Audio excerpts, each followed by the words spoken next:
सखू आजी या पाठातील पुढचा भाग जो आहे तो आपण पाहणार आहोत की लास्ट लेक्चरला मुलांनो आपण पाहिलं होते की कशा प्रकारे सखू आजी जी आहे सातबाच्या मुलाची चूक जी आहे ती माफ करायला लावते. आजीने याचा दंड माफ केला. कोणाचा? सातबाच्या पोराचा दंड जो आहे तो माफ केला होता. कारण की गावातला नियम होता जत्रेचा की गावातील एकही वस्तू जी आहे ती बाहेर जाऊ द्यायची नाही आणि हाच नियम सातबाच्या पोराने मोडला होता. म्हणून गावातली लोक त्याला दंड किंवा शिक्षा करणार होते. परंतु सखू आजी जी आहे गावातील लोकांना गावकऱ्यांना समजून त्याचा दंड जो आहे तो माफ करते. त्याच्यानंतर पुढे दुसरं म्हणजे हेच झालं एक उदाहरण की कशा प्रकारे सखू जी आजी जी आहे ती सगळ्या गावातील प्रत्येक घटनेमध्ये सखू आजी सहभागी असते आणि फक्त सहभागी नसते तर ती आपले निर्णयसुद्धा लोकांना सांगत असते आणि सखू आजीच्या त्या निर्णयाशी गावातील लोकसुद्धा मुलांनो काय असतात? सहमत असतात. चला तर पाहूया. एकदा सखू आजी गावातल्या आयाबाया गोळा करून आमच्या घरात आली. आयाबाया म्हणजे गावातील सर्व बायका. सखू आजी कोणाला गोळा करून घेऊन आली?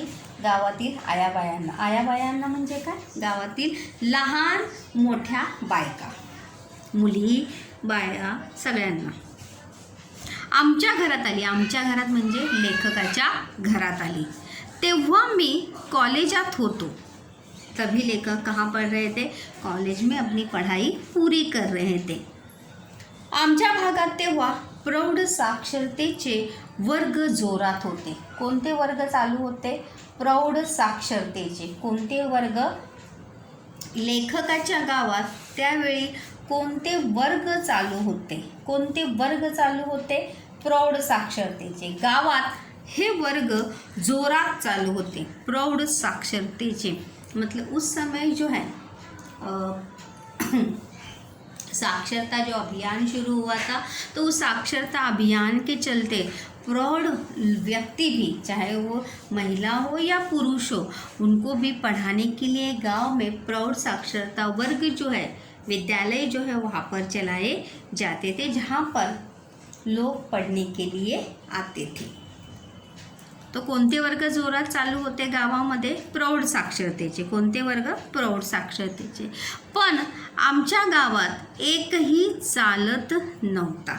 लेकिन गांव में उस समय प्रौढ साक्षरता का अभियान जो जोर शोर से चल रहा था लेकिन लेखक के गांव में एक भी प्रौढ़ व्यक्ति जो है पढ़ाई लिखाई में या पढ़ने में दिलचस्पी नहीं ले रहा था. किसी को भी पढ़ने में रुचि नहीं थी.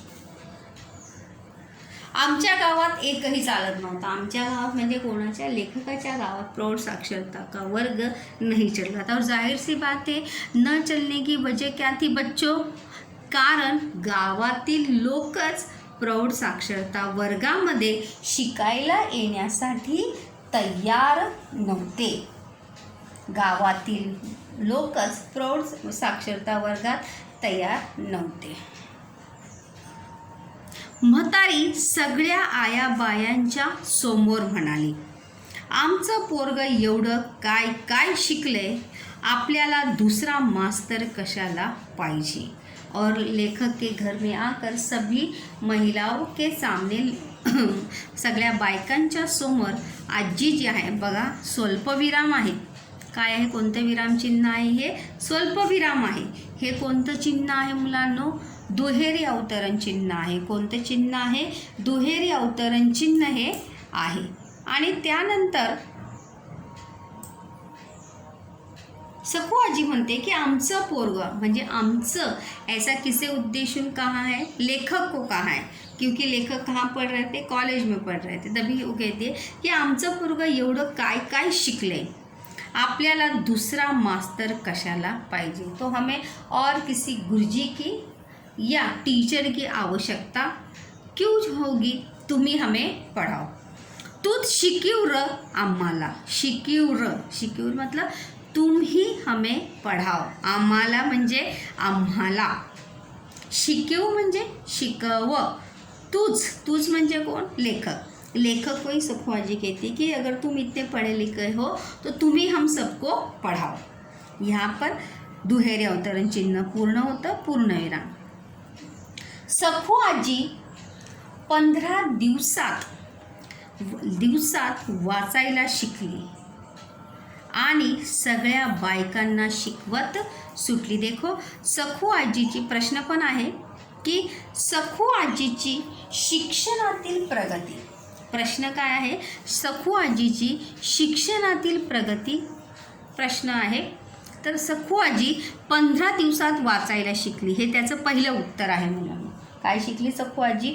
15 दिवसात वाचायला शिकली आणि सगळ्या बायकांना शिकवत सुटली. मतलब वहाँ पर वो खुद तो पढ़ना सीख गई, लेकिन साथ ही साथ दुसऱ्या बायकांना म्हणजे गावातील दुसऱ्या स्त्रियांना सुद्धा तिने शिकवायला सुरुवात केली. शिकवत सुटली मतलब सबको वो पढ़ाने लगी. ही सखू आजीची काय आहे? शिक्षणातील प्रगती आहे. हे त्याचं दोन उत्तर. एक 15 दिवसात. देखिए 15 म्हणजे सखू आजीची कॅप्चर करण्याची किंवा शिकण्याची इच्छा जी आहे किती प्रबळ होती त्या वयामध्ये सुद्धा, की तिने 15-20 दिवसात वाचायला शिकली होती. और सिर्फ यहाँ पर न रुकते हुए वो दूसरों को भी पढ़ाना उसने शुरू किया था. त्यावेळी आमच्या गावचा सरपंच अंगठेवाला होता. अंगठेवाला याने अनपढ़. यहाँ पर देखो गावाचा अंगठेवाला कोण? गावचा सरपंच. प्रश्न पण आहे, गावचा सरपंच कसा होता? अंगठेवाला यानी अनपढ़. जो साइन के स्वाक्षरीच्या ऐवजी सहीच्या ऐवजी काय देत असे? थंब, अपना अंगूठा देता था. इसीलिए पहले के ज़माने में देखो क्या कहते थे? अंगूठा छापा. अंगठेवाला. त्याला तिनं चावडीतच गाठला. आठवड्यात सहीपुरता साक्षर केला. देखो यहाँ पर दुसरा एकदा पुन्हा लगेच प्रश्न आलेला आहे मुलांनो, की सखू आजीने सरपंचाविषयी केलेल्या कृती. कोणत्या 2 कृती केल्या बघा. त्यांचा मतलब जैसे कहते गांव का सरपंच जो है मेन होता है. गांव का मेन जो होता है वो सरपंच होता है. और इसलिए अगर सरपंच को ही पढ़ना लिखना नहीं आया, वही साक्षर नहीं होगा, तो गांव के बाकी लोग साक्षर होंगे क्या?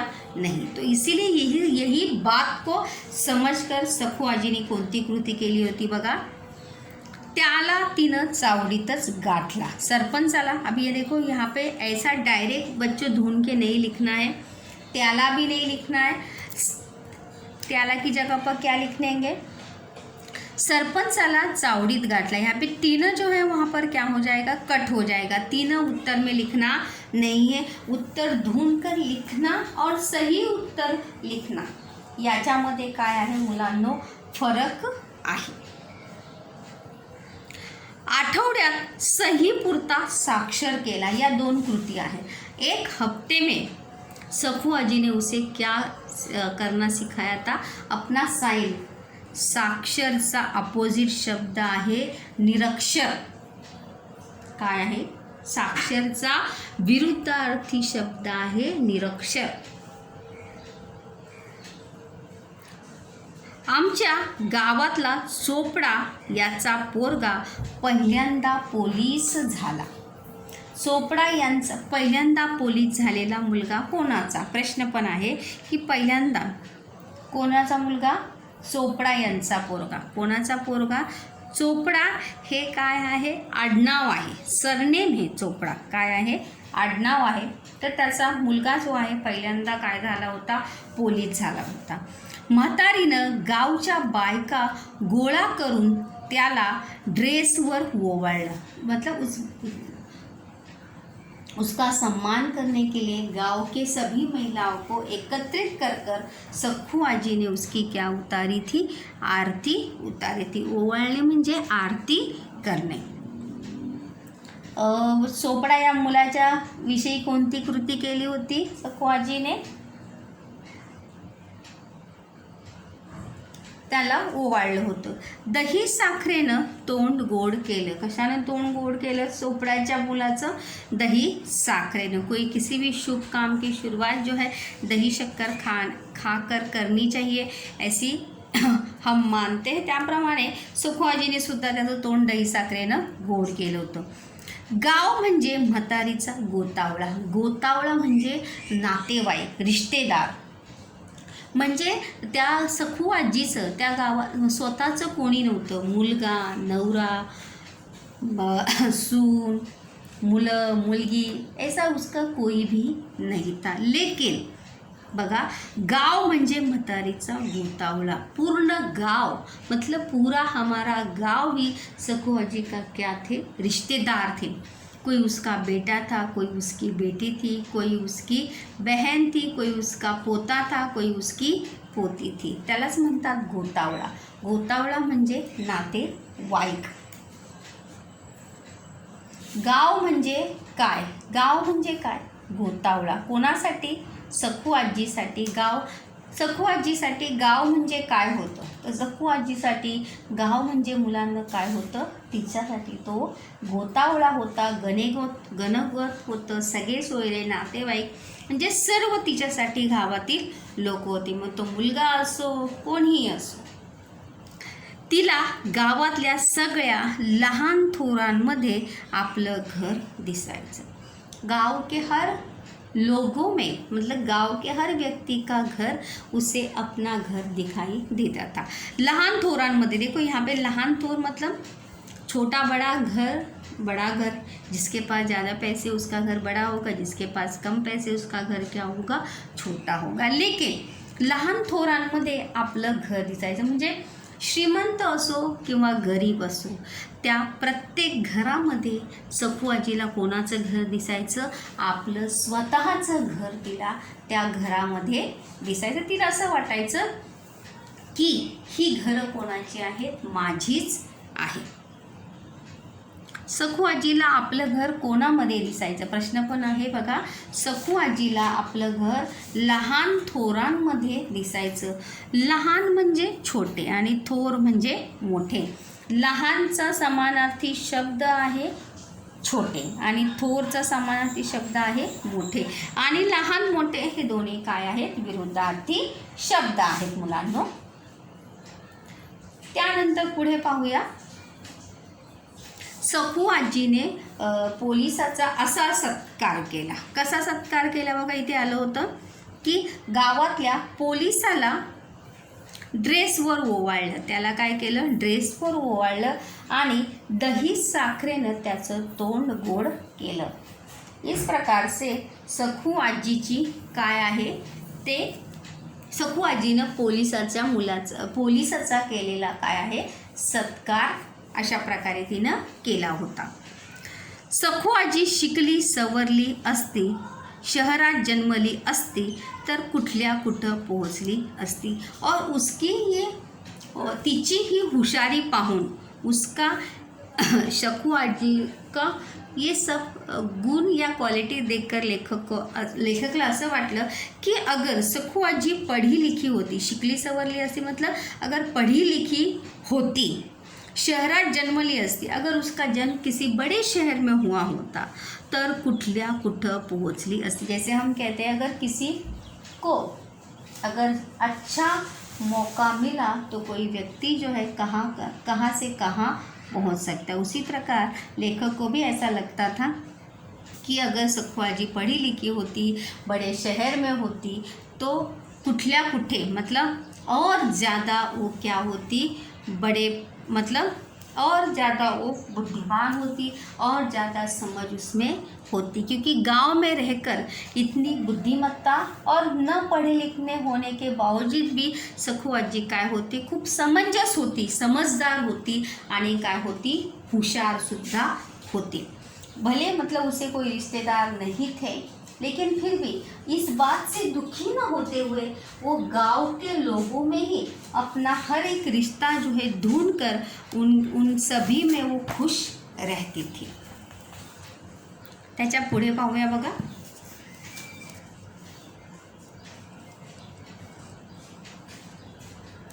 इतकी प्रचंड बुद्धी तिला लाभली होती. इतकी प्रचंड बुद्धी तिला काय होती? लाभली होती. बुद्धी म्हणजे काय? डोकं, दिमाग, बुद्धिमत्ता.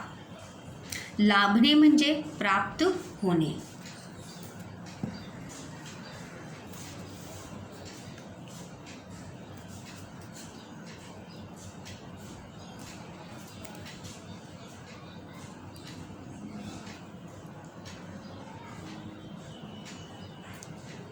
पण ते तिच्या नशिबात नव्हतं, म्हणून काही बिगड़लं नव्हतं. जैसे कि मैंने अभी कहा कि भले उसके नसीब में ये सब चीज़ें नहीं थी, रिश्तेदार नहीं थे, पढ़ना लिखना नहीं था, या अच्छा रहन सहन नहीं था, लेकिन फिर भी तिच्या नशिबात नव्हतं, उसके नसीब में ये कोई भी चीज़ नहीं थी. लेकिन कुछ भी बिघडलं नव्हतं, म्हणजे काहीच तिचं वाईट झालं नव्हतं. तिनं सगळं तिच्या हयातीत काबीज केलं होतं. हयातीत मतलब जिवंत असतानाच. हयात असणे म्हणजे जिवंत असताना. काबीज करणे म्हणजे पूर्ण करणे किंवा प्राप्त करणे. वाक्यप्रचार आहे मुलांनो की काबीज करणे म्हणजे प्राप्त करणे, मिळवणे. तिने हे सर्व प्राप्त केलं होतं तिच्या हयातीत जिवंत असताना. सखू आजी मरण पावली. लहान पोरांपासून म्हाताऱ्या कोत्यारांपर्यंत प्रत्येकाच्या डोळ्यातून पाणी आलं आणि गाव पोरकं झालं. आणि जेव्हा सखू आजी मरण पावली, जैसे शुरुआत में हमने देखा था की सखू आजीच्या मरणामुळे लेखकाच्या मनावर खोल जखम झाली. तर त्याचप्रमाणे लहान मरण पावणे म्हणजे मृत्यू होणे. लहान पोरांपासून म्हाताऱ्या कोत्याऱ्या मतलब गांव के हर एक उम्र के व्यक्ति के आँखों में क्या थे? आंसू थे. डोळ्यातून पाणी आलं. गाव पोरकं झालं. पोरकं होणे म्हणजे अनाथ होणे. हा सुद्धा काय आहे?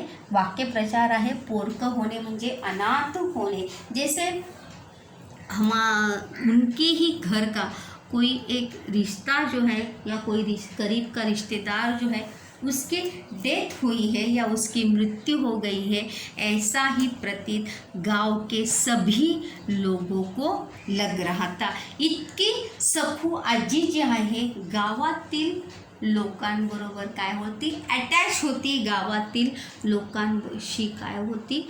समरस झाली होती. सभी लोगों की क्या थी? वो मन की और आँखों का क्या थी? तारा थी. त्यामुळे लेखकाने म्हटले आहे बघा, गाव पोरकं झालं, अनाथ झालं. मतलब किसी की दादी, किसी की नानी मानो उसको छोड़कर चली गई, ऐसा गांव के हर एक व्यक्ति को लग रहा था. तो प्रश्न पण येऊ शकतो इथे की काय पोरकं झालं होतं? गाव पोरकं झालं होतं. काय पोरकं झालं होतं? गाव पोरकं झालं होतं. आणि आजी मरण पावली तेव्हा रडणारे. तर दोन येणार उत्तर. लहान पोरांपासून ते म्हाताऱ्या कोताऱ्यांपर्यंत प्रत्येकाच्या डोळ्यातून पाणी आलं. आता फक्त आजीच्या दंतकथा जैसे मैंने कहा काल्पनिक कथा. दंतकथा मतलब दंत यानी दांत, और इसे दंत कथा बच्चों इसीलिए कोई भी कहानी जो है वो दंत कथा ही होती है, क्योंकि किसी भी कहानी को किसी ने भी अपनी आँखों के सामने समक्ष घटित होते हुए देखा होता है क्या? नहीं. वो पूर्वापार शुरुआत से ही एक से दूसरे से तीसरे से चौथे व्यक्ति के पास सुनकर, कानों से सुनकर उसके पास वो चली आई है कहानियाँ. जैसे परी कथा है, राजा महाराजाओं की कहानी है, ये सब क्या है? दंत कथाएँ हैं जो हमने सुनी है, इसीलिए उसे कहा जाता है एक दूसरे के मुंह से उन्हें सुनी है, त्यामुळे त्याला म्हणतात दंतकथा. आजीच्या फक्त दंतकथा घडलेल्या न घडलेल्या. प्रत्येक गावात अशी एक आजी गावचा गोतावळा सांभाळून गेलेलीच असते. और हर एक गाव में अशी एक आजी किंवा आजोबा असतातच, जे गावाला काय असतात, गावातील लोकांना सांभाळून घेत असतात किंवा सांभाळण्याचं काम करत असतात। देखो वहाँ पर आया, प्रत्येक गावात, हर एक गाव में ऐसी आजी जो है होती है। जैसे आजी असते त्याच प्रकारे आजोबासुद्धा असू शकतात मुलांनो, असं नाही आहे की आजोबा नसतात। आता गावगाडा बदलला, आजीला जागाच उरली नाही। आता गावगाडा बदलला, आजीला जागाच उरली नाही। अडचण फक्त उद्याच्या मुलांची, त्यांना अशी आजीची आठवण कुठली सांगायची। देखो बहुत ही दिल को छू लेने वाली बात जो है लेखक यहाँ पर पाठ के अंतिम में कहते हैं कि आता गावगाडा बदलला, गावसुद्धा आता काय झालेलं आहे, बदललेलं आहे। अगर अभी वर्तमान समय में भी अगर हम देखेंगे तो गावातील माणसं सुद्धा बदललेली आहे। गाँव के लोग छोड़ो, हमारे ही रिश्ते जो है, अपने ही रिश्ते, घर के रिश्ते जो है आज हमें बदलते हुए नज़र आते हैं। आजीला जागाच उरली नाही, आजीला जो आहे म्हणजे गाँव की आजी छोड़ो, मतलब यहाँ पे लेखक ने तो अपनी दादी के बारे में बताया है क्या?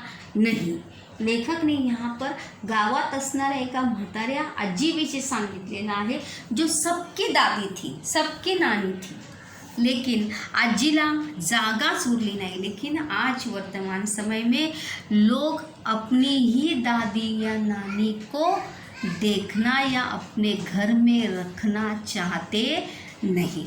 तो दूसरी आजीची कल्पनाच आपण करू शकत नहीं। मतलब जो अपनों से प्यार नहीं करते, अपनों को अपने साथ नहीं रखना चाहते, वो दूसरों के साथ, मतलब दूसरे और लोगों के साथ किस तरह से व्यवहार करते होंगे। इसलिए लेखक यहाँ पर कहते हैं कि आता गावगाडा बदलला, आजीला जागाच उरली नाही। आजी आता आपल्याला पाहायला मिळत नाही। इसलिए तो हम देखते हैं कि आज वर्तमान समय में कि असे खूप वृद्धाश्रम आपल्याला पाहायला मिळतात की ज्या वृद्धाश्रमामध्ये वृद्ध माणसांची रवानगी जी आहे ती केली जाते।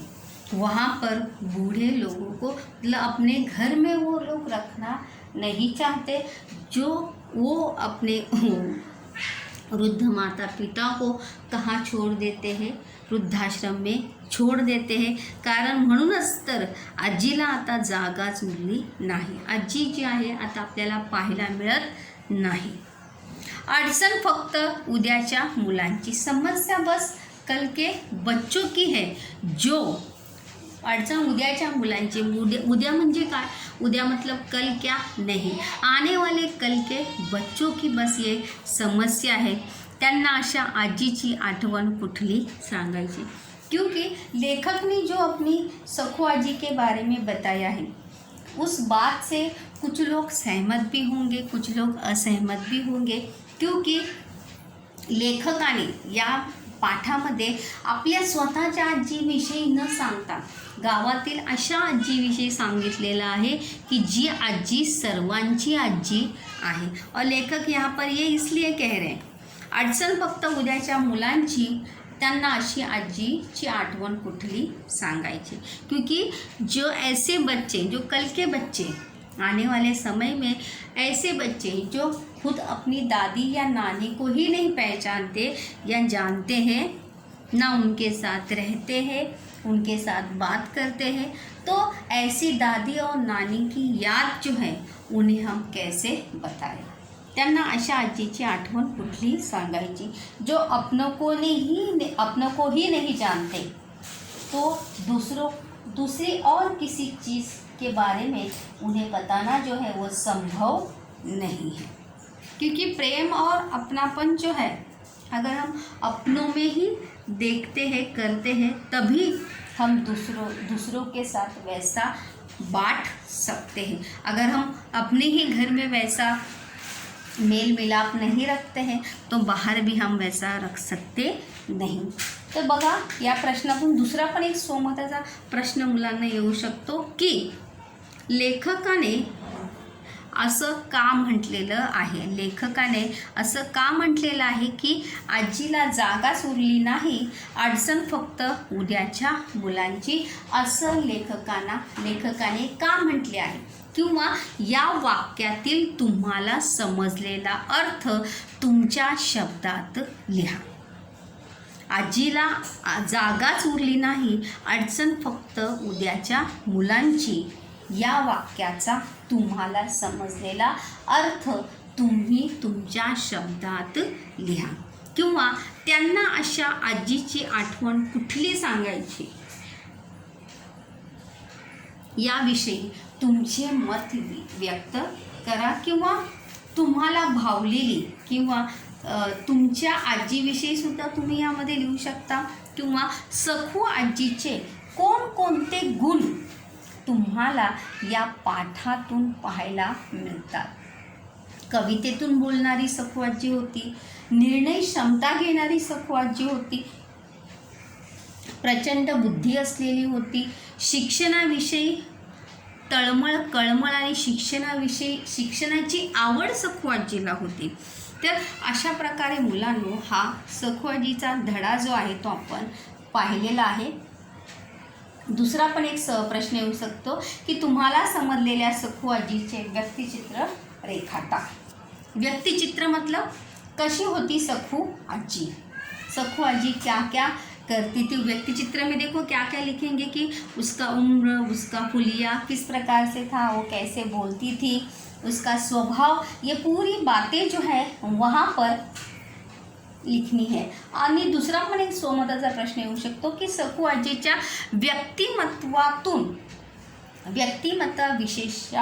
विशेषापैकी तुम्हाला आवडलेला कोणता गुण आहे त्याचे सकारण स्पष्टीकरण करा. मतलब सखू आजी का कौन सी क्वालिटी या कौन सा गुण आपको पसंद आया, ये उदाहरण कारण के साथ स्पष्ट कीजिए.